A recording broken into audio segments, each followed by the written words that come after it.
how to share the news with the children.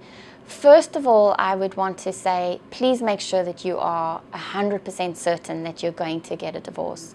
Once you've taken some time to really acclimate yourself to the certainty of that, and you've given yourself a little bit of time to grieve, to wrap your mind around it, and essentially to consider the logistics. What is a plan going to look like for our family going ahead? Then I think it's time to tell the children. And I think when you're telling the children, there are two things to consider.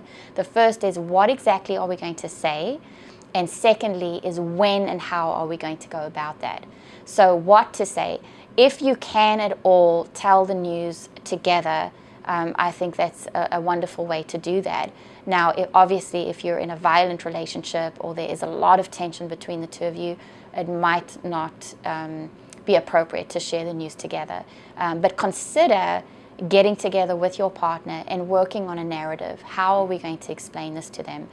You want to consider the child's age, how much information they can take in and digest, and essentially the rule of thumb is, tell the children what's going to happen and don't tell on your partner, right? Can you do it in a way where you are still honoring the child's other parent, as opposed to putting the child in a situation where they feel like they have to choose between the two of you? So that's a little bit of a guideline around what to say.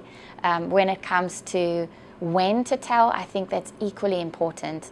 And a couple rules of thumb are, avoid holidays. This will probably be a day that the child remembers for life, and so don't ruin any of the public holidays. Do it when you've got a lot of time. Some children process things very quickly. Other children might take a few days and need to come back and hear it again and have questions. So make sure that you've got ample time without any other limitations in the way of helping your children through this period.